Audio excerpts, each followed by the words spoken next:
Looking for a destination to get away from it all.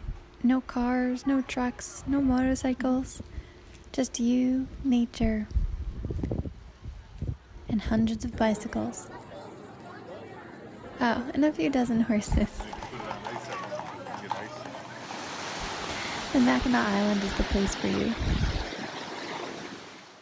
Mackinac Island is an island in Lake Huron between the tips of the upper and lower peninsulas of Michigan.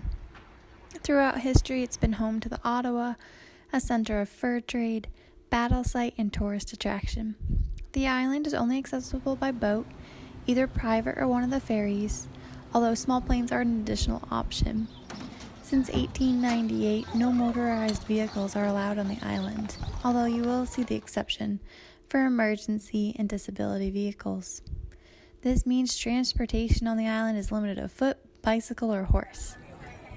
The absence of motorized vehicles in conjunction with the mix of colonial and Victorian architectural styles creates a cozy and quaint atmosphere that makes you want to slow down and not take life so seriously.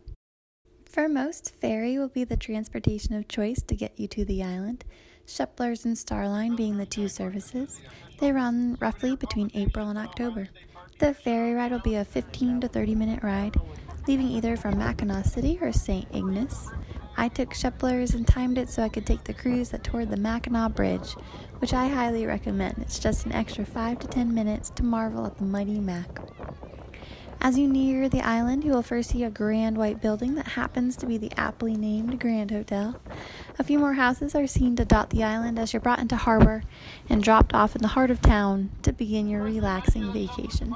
Main Street is the bustling center of town where you'll encounter quite a bit of traffic, both on the sidewalk and the road during the day, although it does quiet down quite a bit in the evenings. Here on Main Street, you'll find restaurants, fudge and ice cream shops, souvenir shops, a few art galleries, as well as a few hotels. One street back on Market Street, you'll find yourself a much quieter atmosphere, where there are a few more shops, a few more art galleries, some inns and beds and breakfasts, as well as the post office, bank, and medical center.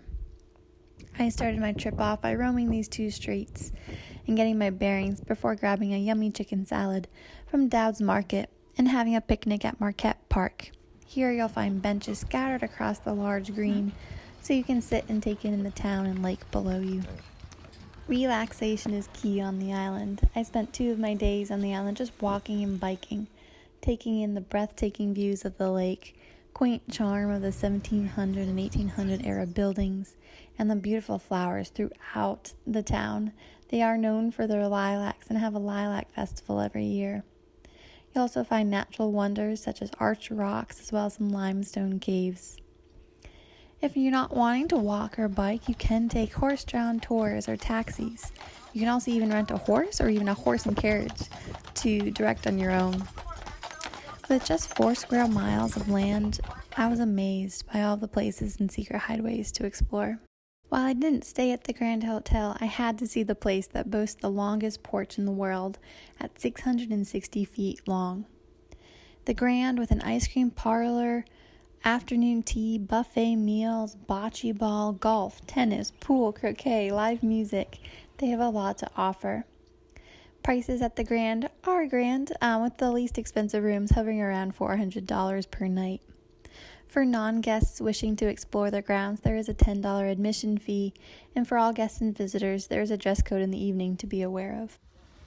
When looking to refuel after your day of exploring, might I recommend some fudge? On Main Street alone, you will find 10 fudge shops, many of which offer free samples. My first stop was Joanne's Fudge, which offered samples, which in my opinion is a must when you are trying to choose from the many options. I ended up with a slice of the chocolate cookie crunch, which I highly recommend, but I was also tempted by the raspberry truffle and chocolate turtle fudge. The next day, I happened to get a few slices of fudge from May's Fudge, which did have less flavor options than Joanne's, but boy oh boy, their peanut butter and maple nut were delicious, so creamy and smooth. To round out my fudge journey, I went to Kilwin's. Don't judge, it's what you're supposed to do on Mackinac. And I loved some of the more unique flavors at Kilwin's. They had key lime, strawberry chocolate chunk. In the end, I did settle on a chocolate turtle. What can I say? Chocolate's my first love. The only chain restaurant you'll see on the island is a Starbucks, so finding a place to eat takes a little upfront work, making sure to look at menus for what tickles your fancy. Do keep in mind prices will be a little bit higher on the island than on the mainland. Seafood, burgers, tacos, burritos, and steak are pretty ubiquitous. My recommendations would be to plan a picnic lunch. Grab one of the prepackaged foods at Dowd's Markets. They had sandwiches, sliders, salads, both of the lettuce and pasta type, and snack trays with crackers, meats, cheeses, and grapes. I did this most days for lunch so I could eat in the park, soaking up the wonderful weather and scenery. For dinner, one of my favorites was the beef pasty at Millie's on Main. It was more unique than some of the food I can get back home, and so utterly perfect after a long day of bike riding to fill up on a perfectly seasoned ground beef filled pastry with gravy on top and coleslaw on the side to brighten things up. I stayed at the Harborview Inn, which I can't recommend enough. It has 3 buildings on site that you can stay in. The hotel was the definition of quaint, with its well-manicured flower beds throughout the property, grand staircase entrance, and 2-story porch where you could sit and read, talk, and just relax. The rooms were clean and staff were friendly and helpful. They also have bike rentals on the property, which was so convenient. Although if you are looking for a tricycle, they weren't offered at the hotel, but they are offered at some of the bike rental places in town. When staying on the island and if taking the ferry in, you drop your luggage off at the ferry with the boat crew before going to park your car. They ask what hotel you are staying at and then tag it appropriately. This way, when you get to Mackinac Island, there will be porters there from your hotel who work on a tip basis, and they will meet you at your luggage area to take your luggage up to the hotel on their bikes. Staying on Mackinac Island was definitely a highlight of my summer trips this year. I truly felt relaxed on the island, and it reminded me of being a kid, filling my summer days with bike riding, eating delicious fresh food, and soaking up the sun. Have you been to Mackinac Island? What were your impressions? Do you have recommendations for travelers looking to go? I would love to hear your thoughts in the comments below. And if you like this video, please like, subscribe, and turn on that notification bell as more videos are to come.